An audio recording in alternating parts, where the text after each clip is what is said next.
conference of the Association of African Maritime Administration. That event is scheduled to take place here in Monrovia on the 30th to the 4th, on 30th to 4th September 30th September to 4th October 2025. So Honorable Pala will provide detailed information to you members of the press, the relevance of this event, why it is important for us to own up to it as a country, why it is important for us to use this event to be proud as a nation, because there are a lot of good things that are happening for us on the international scene. But before we take Honorable Pale, of course, you know that it is traditional that the Minister of Information or his designate will make some introductory remark before the guest speaks. So I have some things to say, but I will firstly call on the Honorable Minister of Information, Honorable Developmental Matthew Pia. He will speak, and then we'll do the rest of it before Honorable Pade mounts the podium. Mr. Pia.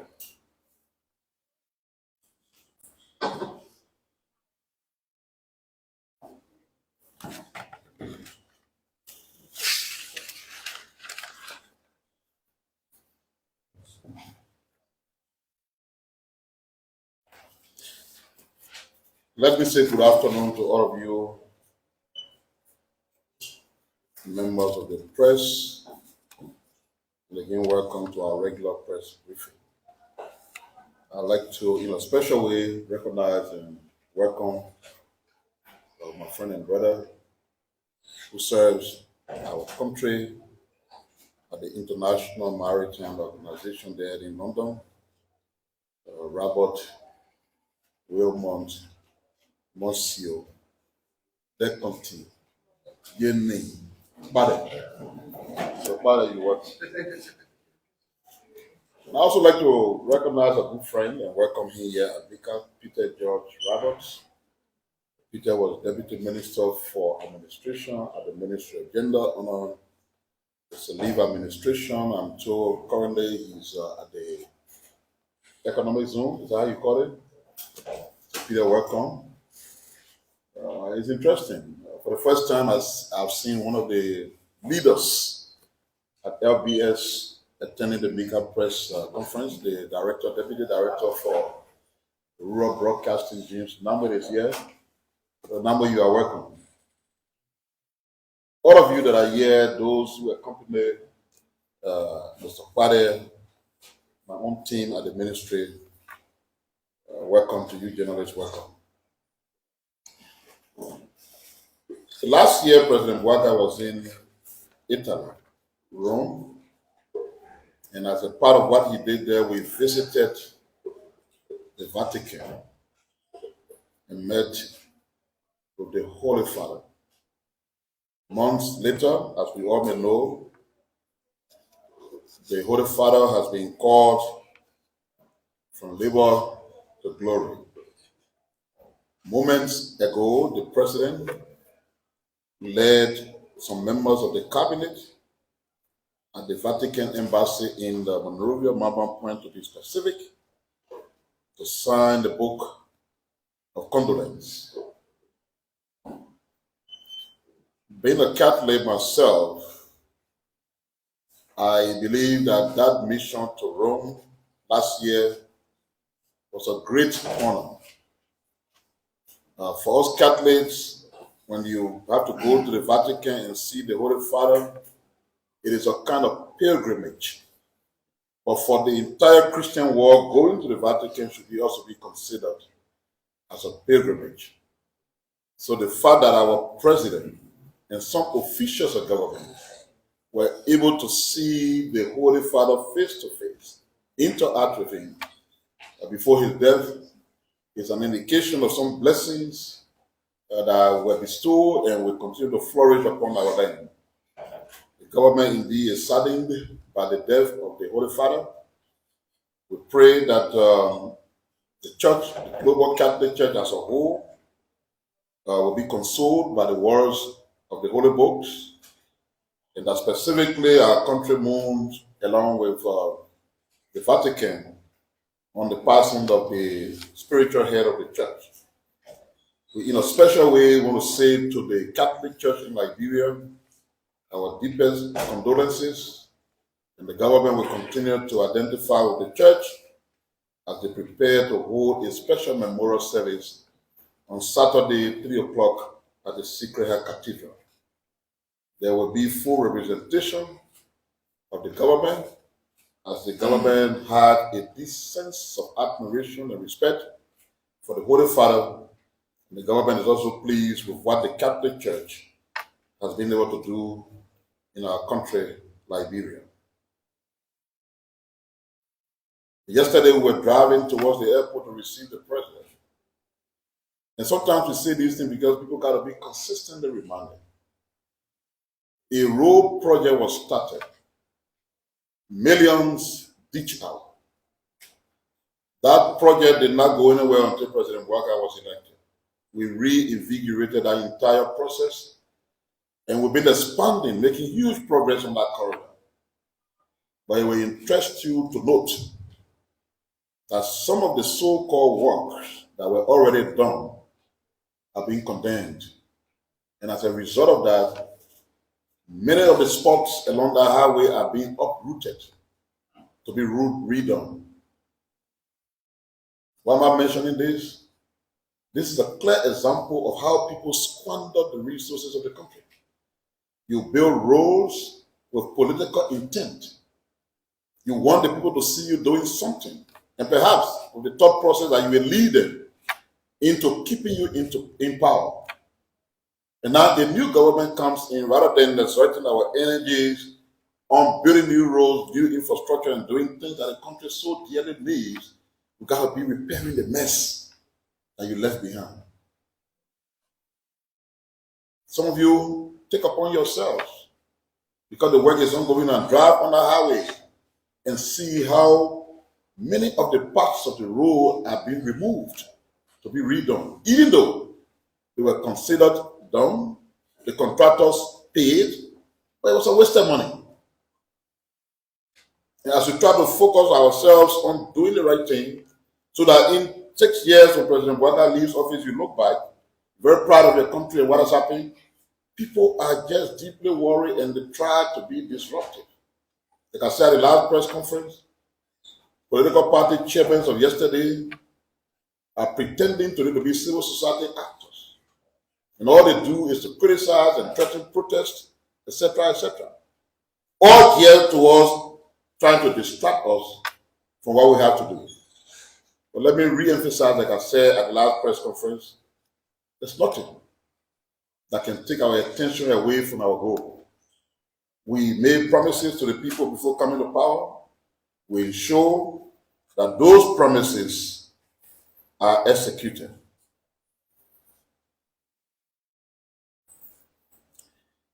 We yesterday listened to and witnessed what was a ruling from the Supreme Court on a bill of information that was brought before them regarding the impasse in the House of Representatives. Our initial reaction, and I say initial because there could be additional trends of conversation, but our initial reaction is we look forward to seeing an end to the ongoing division in the House of Representatives. And we'd like to state that the internal dispute ongoing there has the potential to undermine the progress that this administration is making in terms of national development and governance.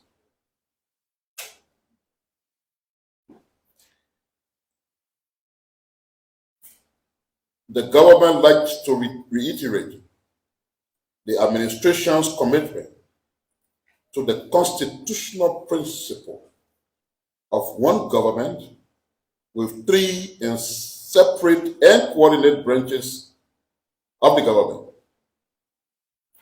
We'd like to emphasize that while there is respect for the independence of all of the branches of government, we are concerned by the prolonged stalemate which threatens national cohesion and effective governance.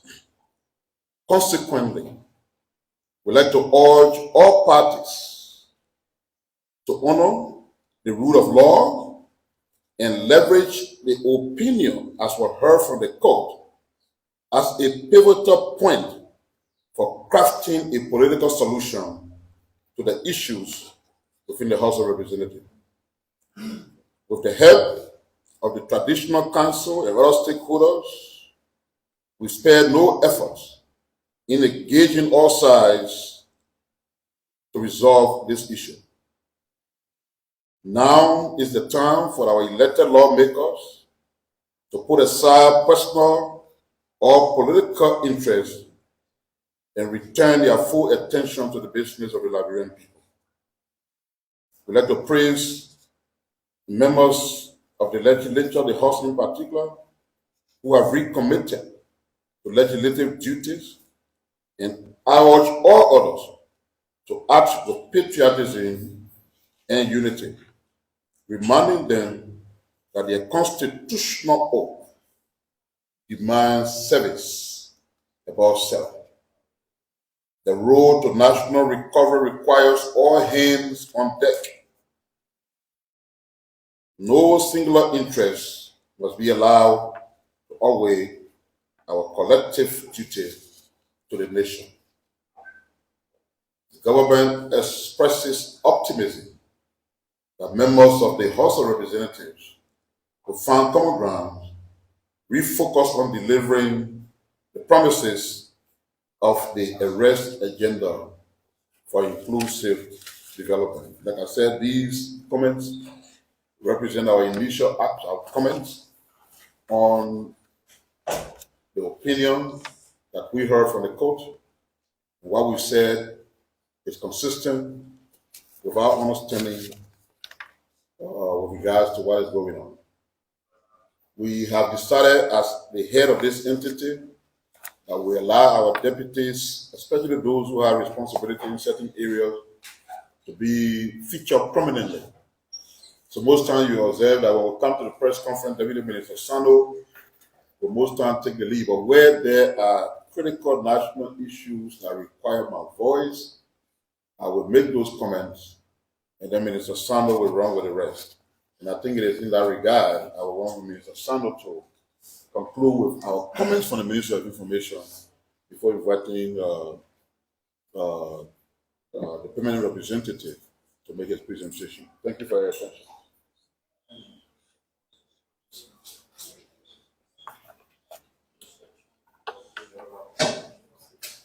So we announced last week, this on Tuesday, that the delegation of the Liberian government, including the Minister of Finance and Development Planning, the Minister of Education, the head of the Central Bank of Liberia, were on their way to Washington to attend the spring meeting.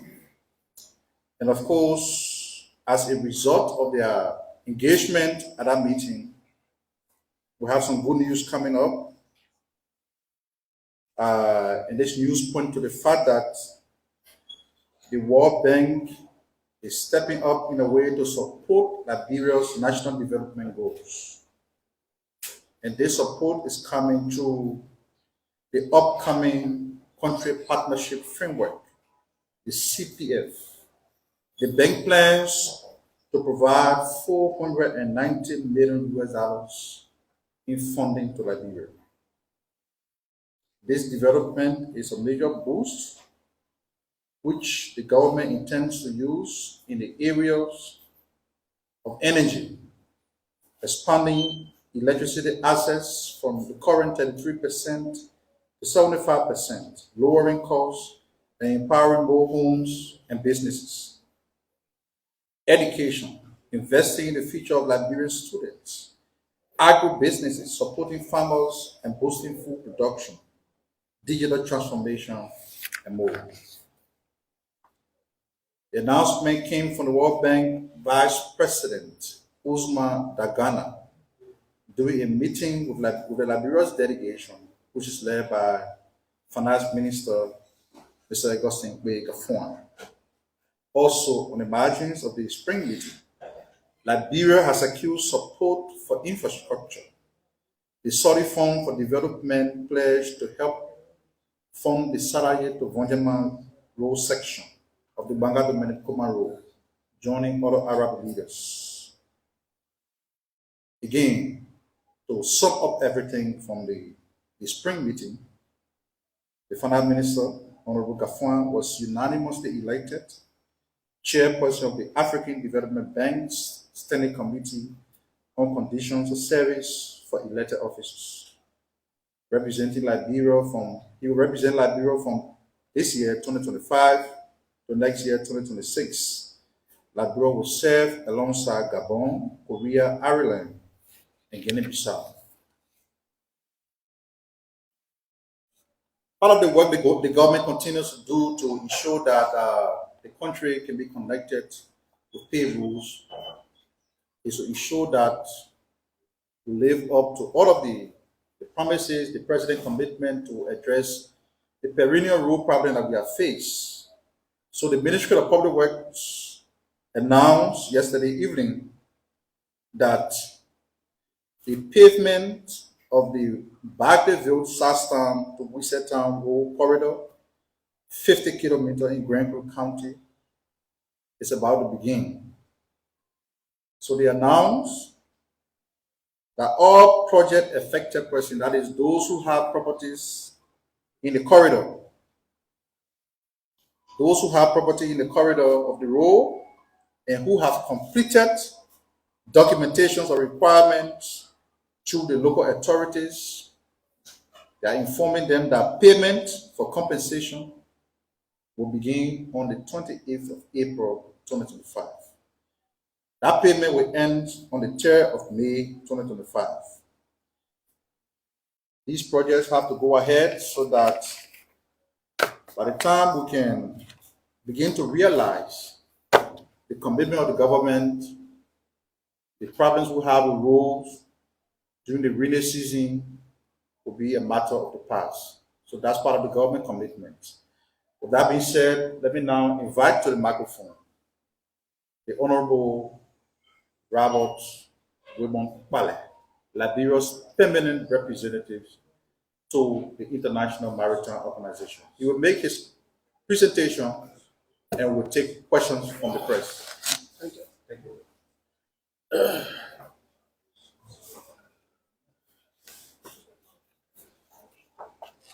Good afternoon, everybody. Let me begin by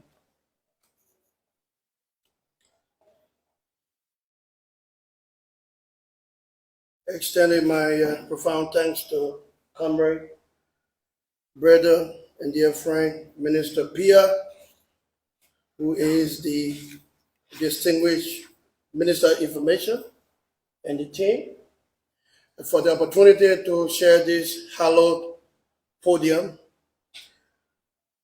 And let me also give salute to my friends who accompany me here to this section.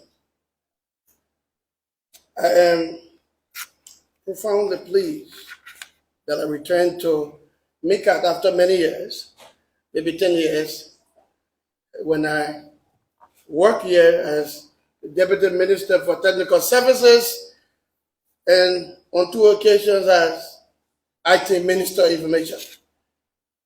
But I recall quite clearly when I led the press briefings to cover our progress on the fight against Ebola. Every day we had press conference here. Every day we set the stage to allow sector heads across the broad spectrum of the healthcare sector to come here and give us briefing. on the progress as a country we were making to battle and fall the deadly Ebola virus. Mr. Pia, I'd like to thank you for the opportunity to come here, but I see how beautified the building is. The edifice is outstanding, it's gorgeous. What it tells me in one sentence, leadership. Leadership demonstrated here. So I give my salute to you and your team for the beautification of the building, how tall it is. And I see on display the cultural artifacts and other symbols of our country and our tradition and culture. Yeah. To say to you and the rest of the world that this is the house of the Ministry of Cultural Affairs and Tourism. I can't thank you enough, Minister Pia, you and your team for the incredible work you're doing. Distinguished colleagues of the press, let me begin by extending Easter felicitation to our fellow citizens across the country through your microphones and your cameras. Let me say to fellow Liberians, my salute and my most respect. I have the honor to serve as Liberia's permanent representative to the IMO, and let me give my deepest appreciation to the President of the Republic, His Excellency President Joseph Boakai, for the confidence reposed in me to represent our country to such a very critical, significant stage in global diplomacy and politics.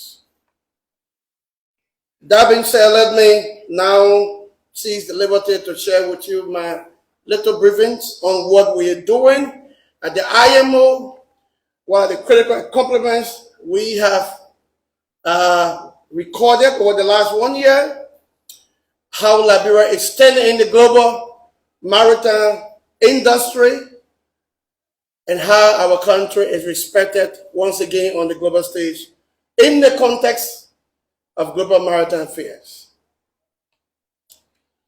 Some of you might know, some of you might not know what the IMO is.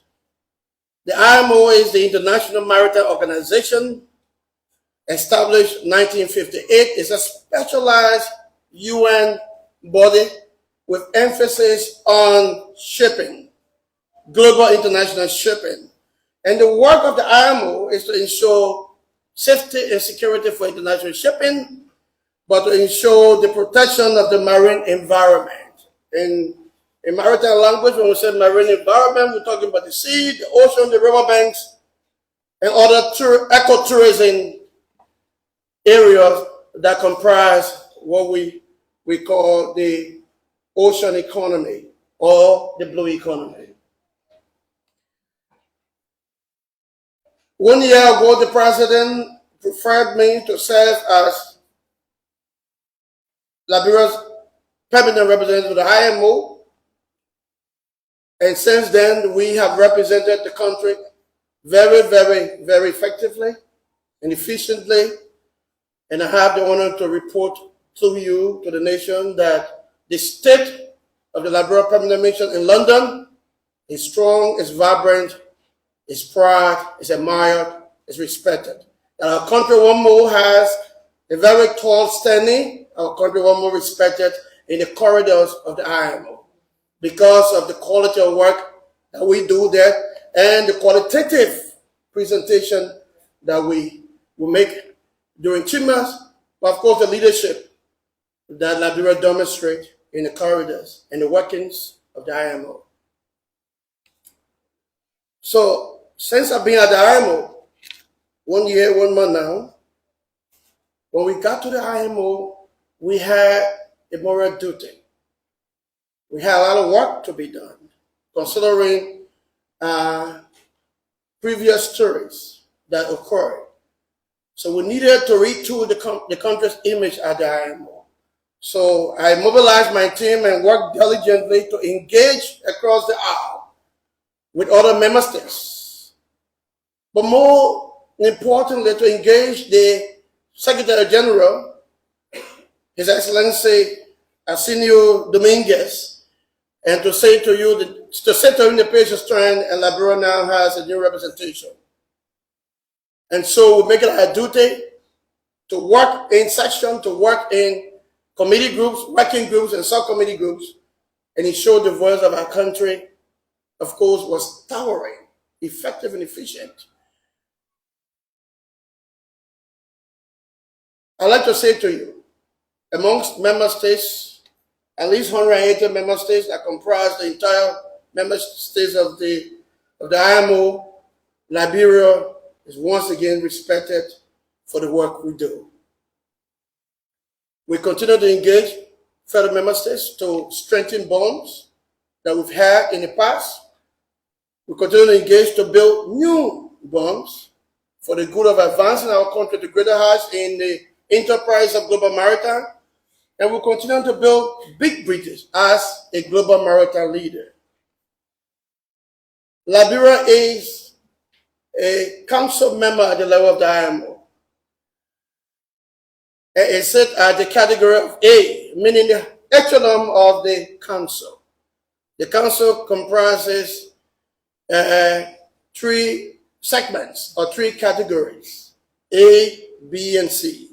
A, of course, country with greater maritime interest and emphasis and significance, and Liberia amongst the US, China, France, and other global powers of the world. Liberia sits as the pride of Africa at that council. What is the importance of sitting even at council? The importance is that Liberia has opportunity to influence international maritime affairs decisions.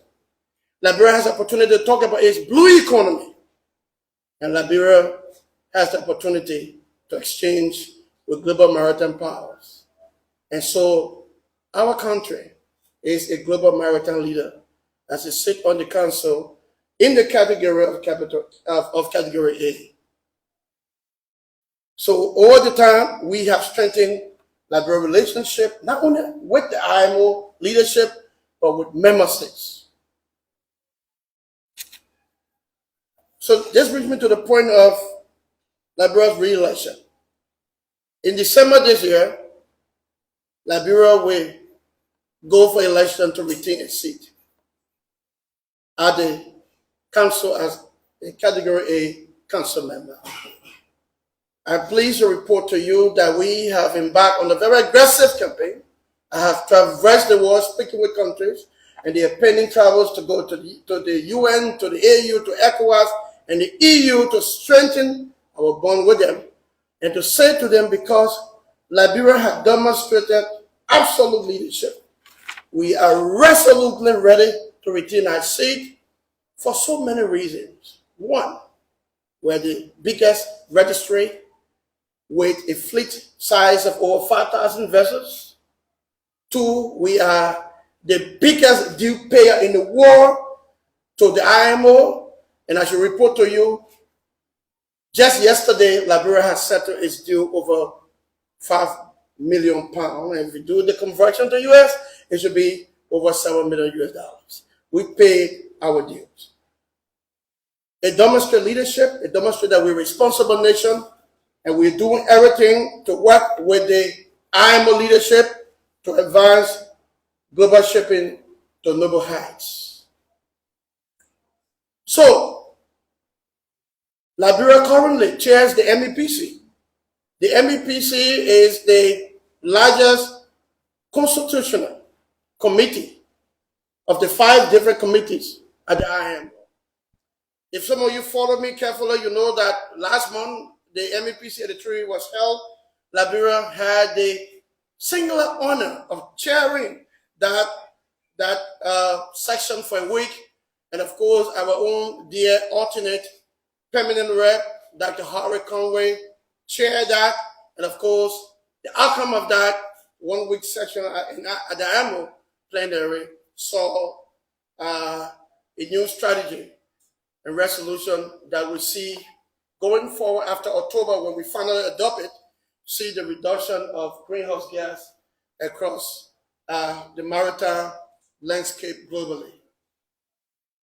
So with all of this very towering, outstanding credential, we think we have a very strong pedestal to advance our country to re-election for council. And I can assure you, with the reciprocal support we're getting from fellow council members across a broad spectrum of the member states, African states, European states, we can say with willing courage, Liberia will be re-elected. We will be re-elected because we are a responsible member of the IMO. We pay our dues. We provide leadership in working groups, in subcommittees and committees. And we participate very actively in plenary conversation, as well as decision emanating from the IMO to ensure that the global maritime industry put emphasis on safety and security and to protect the environment. I'd like to ask you for your support and your prayers over the next 4, 5, 6 months to help us work diligently, help us engage very effectively, help us do all we can do to ensure that our country is re-elected. Now, when we talk about these things, it's not about politics. It's not about a party. It's not about just the government. It's about the country. When Liberia rises to great heights in the international community, it's a pride that comes to every Liberian. Whether you are a party member, whether you are a common citizen, whatever, your country flag is raised high. So we ask the press, we ask fellow citizens to give us your support, to give us your prayers, to ensure that we keep raising our country flag high. Imagine 10 senior council members, America, France, China, Japan, those powerful countries with huge maritime interests. And somewhere there is Liberia, the only African country at that council seat, in council, having conversation with big powers, influencing decision, and of course, commanding respect from our colleagues. I can't emphasize enough the pride that comes to our country and the pride that we all share as citizens of our country. Far apart from politics, is about patriotism. So I just like to, through you, colleagues of the press, you have a greater responsibility. We try at the permanent mission to put out enough information so that you have something to report to our people.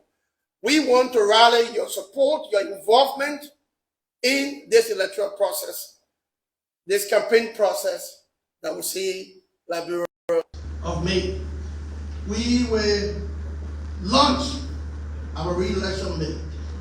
I know China has done, I know Canada has done, I know a few other countries have done. Liberia, the world will be watching. The BBC and Al Jazeera and other global institutions will descend on London for our launch. Why? It's because of the work we've done. We're not just a council member, we are a global maritime leader. I could say to you probably that 15 or 16% of the IMO national budget, operational annual budget is paid by Liberia. I want you to understand how big your country is on the global scene. Maybe some of you don't have the information, so you don't appreciate what we do internationally. And that's why we're here to share that information with you. The world respects you when it comes to the global maritime enterprise. The world salutes you. So I just like to, humbly ask your support as we go through this process. On the 26th, we are hoping to have the distinguished Foreign Minister of Excellency, Sir Beslo, our distinguished Commissioner CEO, Kasabito Zazala, who has been very outstanding in terms of the leadership and attribute all the gains we're making with to his support and his leadership. The office of the Maritime in Virginia, and then we'll have the rest of the Global Maritime Body joining us on May 26th to launch our campaign. We'll work with Minister Pia and his team to bring this to you here at the local press. It will be very live. The BBC and other will cover it as we make this launch. What we intend to do this year, we will have our launch on the boat on the Thames River in London. We will use the opportunity to showcase Liberia's blue economy potential. We will talk about what we think make us far more vibrant, ready and prepared and qualified and competent to be re-elected. The foreign minister will give a speech. Commissioner Rao will give a speech. I, the small man, probably will lay the platform for them, so that we'll talk about our bid for re-election. Let me emphasize and illustrate the significance of maritime. The global maritime accounts for over 85% of trade and commerce. The LDCs, being the low development country, rely on maritime. The world relies on maritime. So, let's look at the level of Liberia. Maybe 80% of what we consume here comes from the international community. Come from outside. Rice, your staple, fuel, and every other commodity that come here. They are conveyed here by ship. And so, global maritime is very important. And Liberia plays a very major role as a global maritime leader. Which is why we think the effort by the state, by the foreign ministry, to ensure that Liberia compete for a non-permanent member seat at the Security Council is very, very important. If our country is a council member, if our country pays the highest due at the IMO, which is a specialized UN body, if global maritime accounts for over 85% of international trade or global trade, if Liberia plays leadership role there, and if this borders on economic security, why not give us a chance to have a non-permanent seat at the Security Council? So I'm pleased to inform you that the President has spoken with us and has asked us to work with the foreign ministry team to bring to bear Liberia's credential and accomplishment, an enviable record in global maritime affairs, toward the argument that we make collectively for the non-permanent seat on the UN Security Council. So let me inform you that maritime will be part of that campaign, bringing forth our credentials and all that we do, that put us in a better position. Beyond that, our country continues to demonstrate leadership. We've had experience. We saw the tragedy of war and terror and horror. We woke up, put ourselves together. We have a democracy that we find faith in and we cherish. We see smooth transition consistently from one president, elected president, to another. We see legislative election smoothly. In the face of disagreements, we agree as one people to maintain the peace and tranquility of our country. We know the ropes to get to peace because we have had war before. So Liberia, based on all of what I've shared with you, whether it be at the IMO, be it the experience, everything, certainly have the moral pedestal to stand for that seat, and we will be lending our support to the effect. Distinguished colleagues of the press, let me now come to a very important aspect that we want to rally and solicit your support on, is the 8th AMA Summit. Let me officially announce to you that Liberia will host the 8th AMA Summit from 30th September to the 4th of October. Let me talk a little bit about AMA. AMA is the African Maritime Administration. It's a composite or a conglomerate of African maritime member states. Close to 50 countries across Africa are member of the AMA. Last year, we had the honor of attending and participating in the 7th Summit in Dar es Salaam.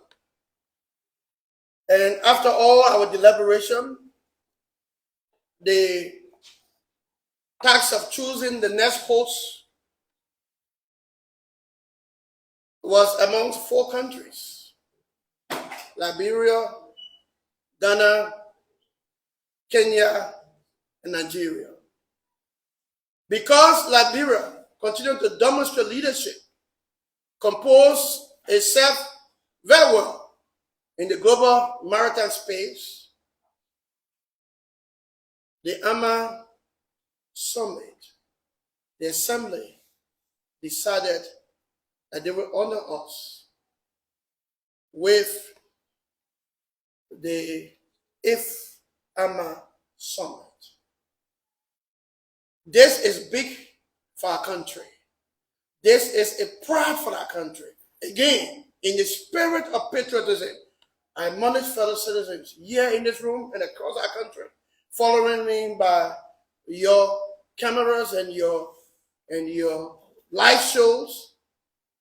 This is a moment for us to share in and for us to come together. When we went to Dar es Salaam, the president and the whole full complement of the state of Tanzania owned this program. Citizens stood on the roadside with the flag, Tanzania flag, to receive us. This is by far the biggest conference since Liberia hosted the AAU or the OAU in 1979. 58 African countries were troop on Monrovia. European countries will come, essentially because this year is a major year for IMO and a lot of election going on. We are expecting to have His Excellency Arsenio Dominguez, the Secretary General, who has said to me he will attend because Liberia is a friend. But not only that, I said to you, the role we play in the National Maritime to come for this conference. Let me again re-emphasize patriotism. What are you from CDC, from Unity Party, from Liberty Party? Put that behind you. On this conference, like the Tanzanians did, the Ghanaians will be Ghana will be hosting the 9th conference after year. They are coming to see how we organize the conference. They're coming to see how Liberia compose and comport itself as a global maritime leader. The world will be coming here. Europeans will be coming here. We ask fellow citizens, in the spirit of patriotism, to join in and join ranks. Give your support. Make sure this is a successful program.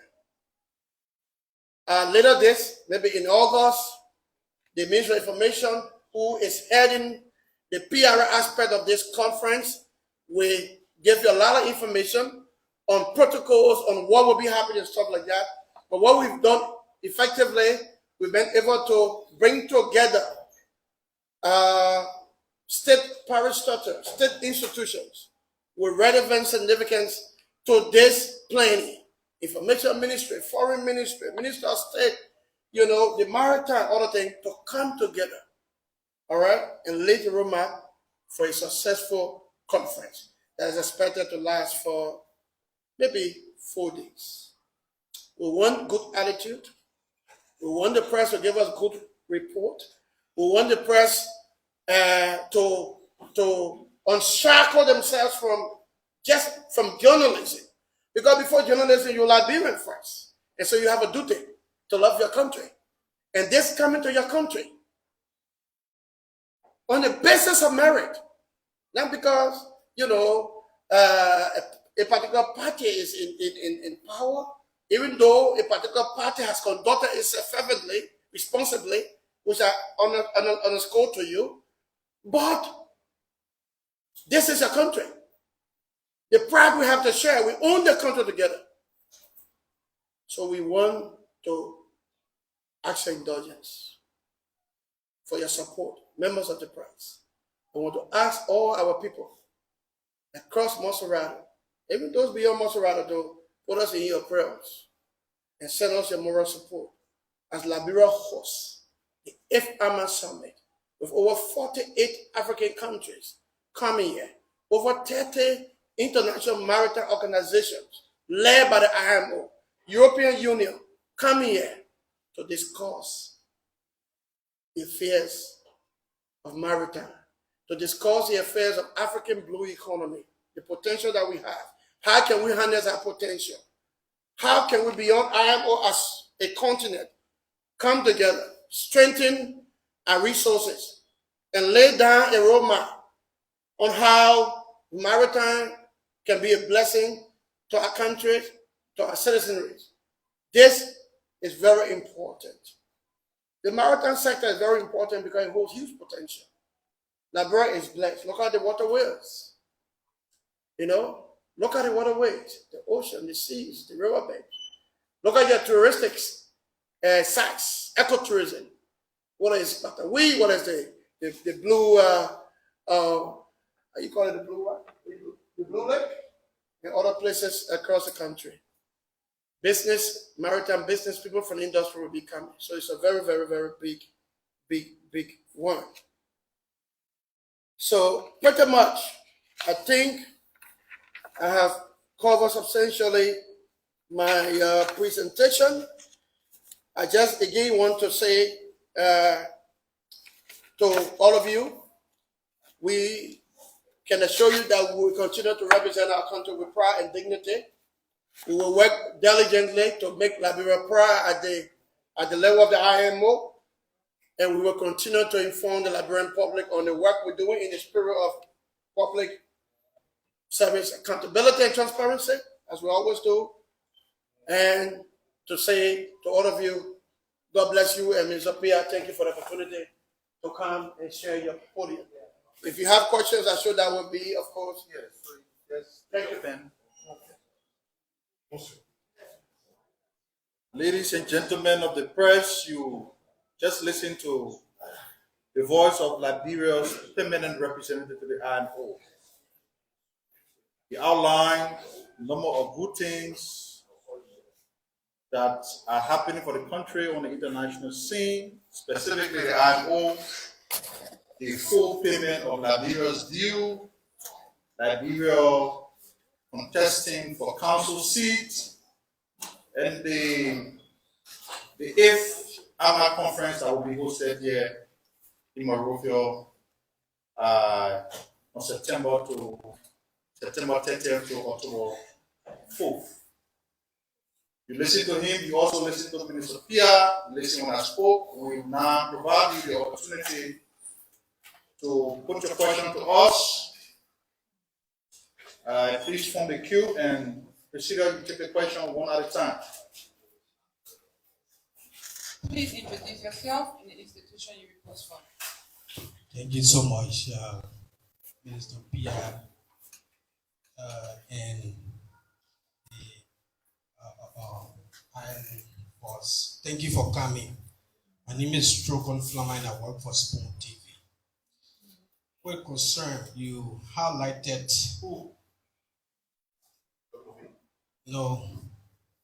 the IMO, Mr. Barre.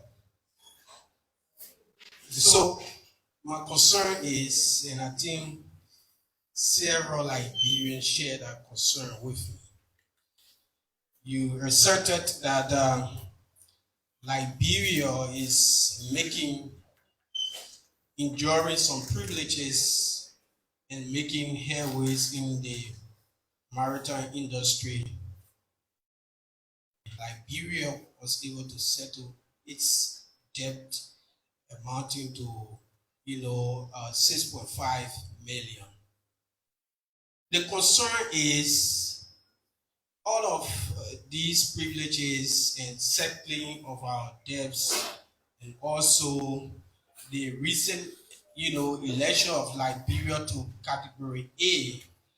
These are all good things for the country, but the concern many Liberians share is in terms of monetary value, cents and dollars, how much Liberia accrue for all of these opportunities, carrying on. Liberia now has the highest fleet flying our flag and all of that. How much Liberia has been able to accrue for this, and how much the Maritime Authority has been able to contribute to national budget to impact the lives of ordinary people in the bureau, in the interiors, people in your PA, in Olompieta, Grand Bassa, and all the places. With all of these opportunities I just explained in terms of cents and dollars. And B to the question, since the line is not long, B to the question is your predecessor, before you can come to this position, there was this, sexual assault on him. He was arrested, sentenced to 9 years in prison in South Korea. You are on the diplomatic scene in the international community for the country. What picture does this paint on the country? Have you been confronted, on any occasion about the behavior of your predecessor? And to Minister Pia, we are still seeing the portrait of Representative Richard Nagwekun in this hall. This demonstrates that you still acknowledged, despite the court ruling nullifying the leadership of Representative Kun on yesterday as Speaker of the House of Representatives, for the display of the photograph. Many are also concerned that are you in defiance of the court's order, considering that you are the promoter of the arrest agenda, and one of the arrows in the arrest agenda talks about the adherence to the rule of law. Are you in defiance of, to the court's order from the display of Representative Kun photograph in your hall here? Thank you. My name is Joseph Serif, and I report for ABC Radio. My first question goes to Minister Pia. Mr. Pia, how concerned is the executive, to be specific, the president, looking at the legal advisors that was appointed to guide the president in legal matters? At first, it was Councillor Buju Ben Keita who talked about the tenure issues, and we saw how the court came out with the ruling against tenure positions. Secondly, the Attorney General of the Republic of Liberia misinterprets the Supreme Court ruling yesterday when the Chief Justice ruled. She considered the Attorney General interpretation as irrelevant. So is the government concerned that people who are appointed to guard the president legally, to guard the president legally will be misleading the president when it comes to legal matter? Thank you.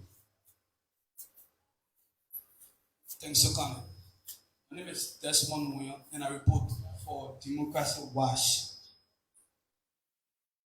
I have basically 3 concerns, and let me first and foremost thank Mr. Pale for representing Liberia at the Ambo.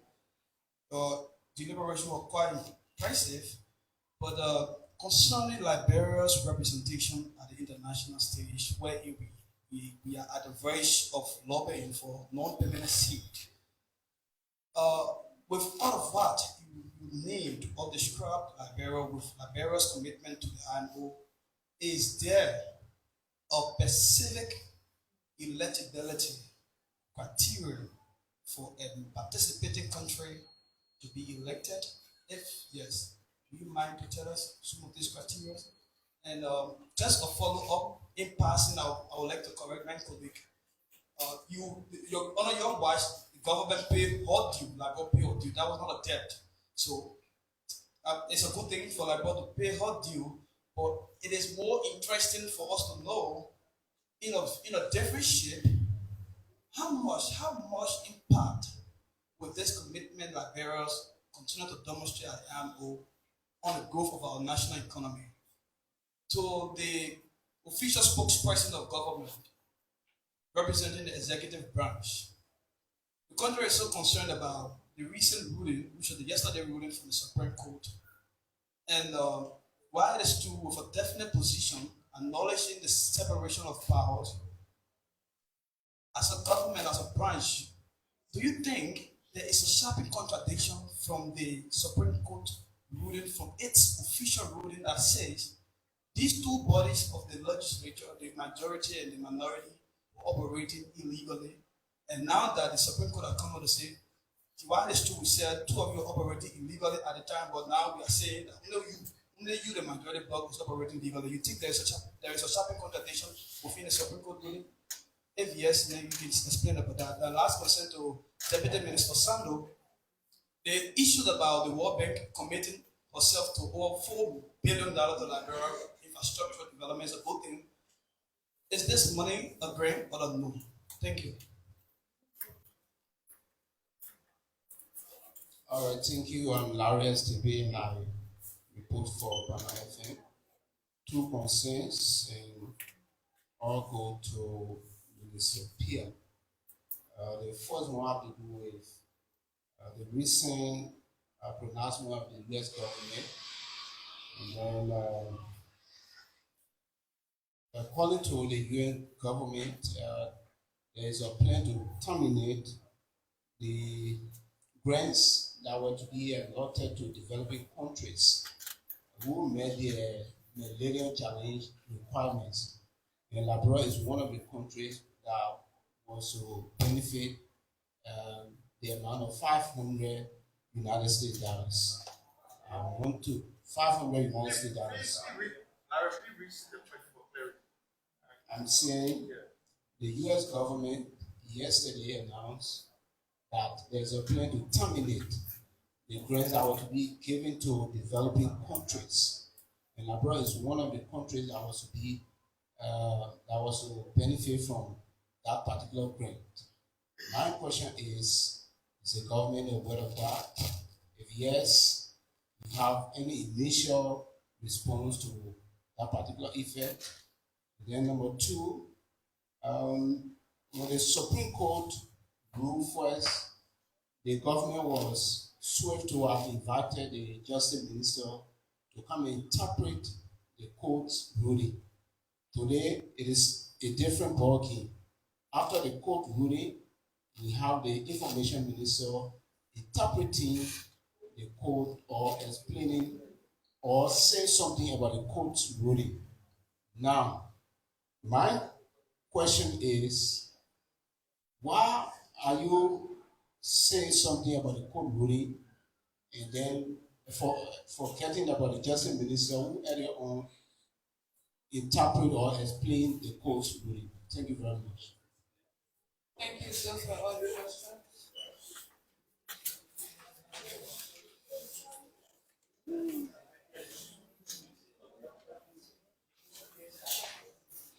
So the question about someone talking about debt, there's no debt.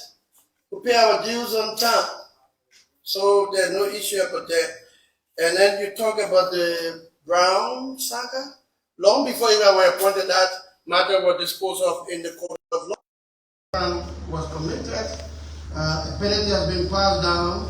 So nothing to do with us at the level IMO. We don't talk about that at the level IMO. We talk about advancing Liberia to greater heights at the IMO. So long before you were appointed, that matter was disposed of. So you need to have the track of what happened even long before I got there. Someone asked about maritime revenue. How much Liberia generates from maritime revenue? I got nothing much to do with that aspect of my work, but it's a public knowledge. The LRA is responsible institutionally to deal with revenue matter. They have a whole, comprehensive information on what states, what different institutions generate in terms of money. So you want to speak with them, they'll tell you that. I'm a diplomat at the level of the IMO. My job is to represent Liberia and articulate the Liberia position in IMO deliberations. So what is decision making? What is setting standards for maritime safety and security? That's the work I do, and I reported on that clearly to you. So relative to revenue generation is not in my limit, but there is LRA responsible for that effect.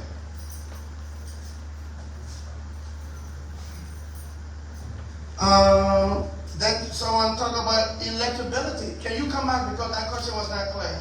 Yes, so Liberia, we are seeking about Liberia non-permanent seat, and is there a specific electability criteria set up by the IMO for a participating country to get elected?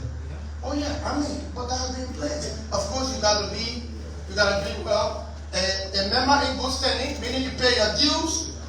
Okay, that constitutes good standing, pay your dues and fulfill your other responsibility. Attend meetings, participate in working groups, subcommittees, and committee. Liberia does all of that effectively. I just said to you, Liberia even chaired the largest committee, which is MEPC. We just presided over the plenary last month. The edited plenary on the MEPC, okay, led by my deputy, the alternate Dr. Harvard Conway, and we did that very effectively. All right. So you have to be in good standing. Many countries are not good members in good standing. Many member states are in good standing. Some of them are Europeans, but Liberia stand tall and Liberia stand apart when it comes to fulfilling its responsibility. So those are the things that constitute your moral pedestal, your moral standing for electability when it comes to council elections or IMO activities. Liberia is far ahead and standing proudly and standing very tall when it comes to fulfilling its responsibility. Be it due payment, on time or in time, be it leadership role, be it ensuring that our vessels are compliant with international regulations and instruments at the level IMO, be it the work that I do in my capacity as a permanent rep, going to section regularly and participating, and not just participating very effectively. Qualitative interventions that I make, if you follow some of the work that I do there, and we have an office set up, one of the best in recent time, one of the best permanent missions in London, and we say to fellow citizens if you're in London, please pass by the permanent mission office and see how we're doing that and how we continue to make our country proud and Liberians proud. So that will be my response to you. Did I answer that well? Sure. Okay. That's all. Did I answer that well? Do you have any questions again? Okay. Good. Thank you.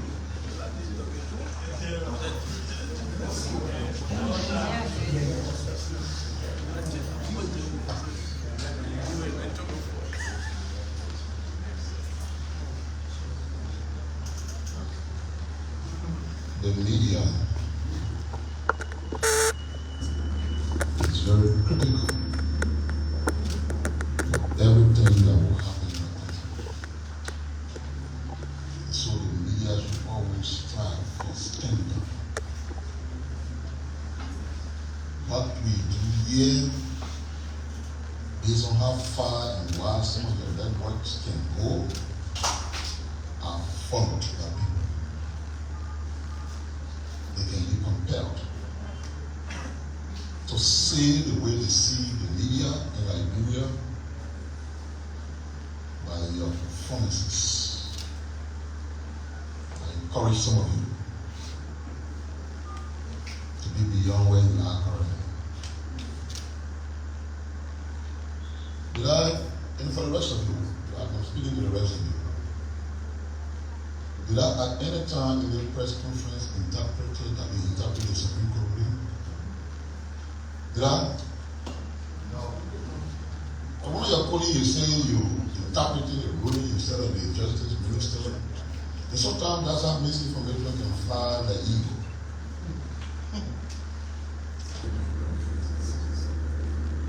Members of the press should be informed. The only mayor who can have an opinion on the ruling of the Supreme Court by law is the Minister of Justice.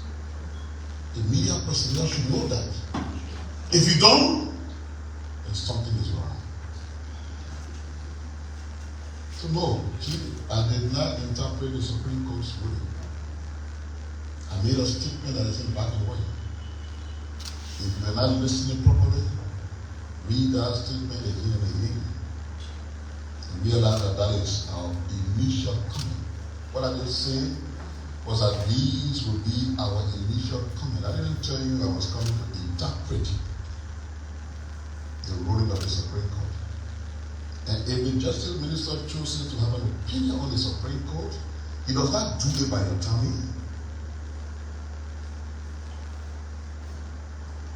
And because you don't see him now, you're questioning why it's not him and the information minister is interpreting. Even though that's misinformation, we got to interpret it. So the basis and foundation of the question is flawed. And I'm not going to waste any further time on it. The same goes to my good friend Trouble for Sport. I read a statement. Where in that statement did I mention defiance to the Supreme Court? And you're busy looking all around the world and say, oh, I see one picture there. Are you defying the Supreme Court? Maybe you need to set up one task force now to move from every public and private buildings and see what kind of picture on the wall there. I'm the Minister of Information. One of you brought a photo video here before. And I told you the Minister of Information where you gotta be cleaning on wall, you go to the office and taking down or putting up picture. Those who are responsible when the determination is made, I said, whether the picture should be up, down, on the ground, or on the wall, or wherever, they will take that decision. I got more important things to do than to be running from office to office and looking for what on the wall, what's not on the wall. Thank you that it was concern for using the word, all you see, all the ground, see, in the wall. That's good for you.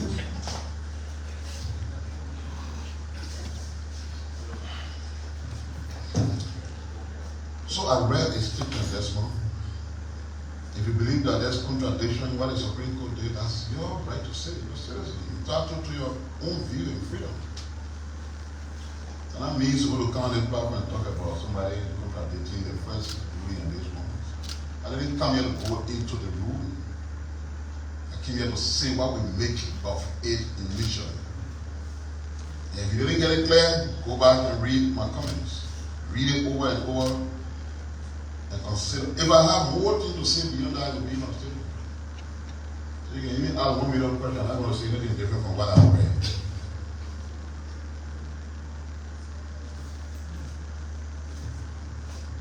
MCC. You see, there are plans. You go away and see the plan. Because months ago, the same people said 1,500 people were already downloaded to be people that they were on their way, or running around with this. Until the US came and said there's no list. And of course, no 1,500 persons have been reported. So if you don't know about plan about MCC, the plan is different from an action. And I'm not sure I want to discuss plan. The day the MCC announced that the plan is cancelled, ask me what the government thinks, and I will provide an answer. I can't be providing answer to quote unquote plans to cancel plans. Let's wait. No question, right?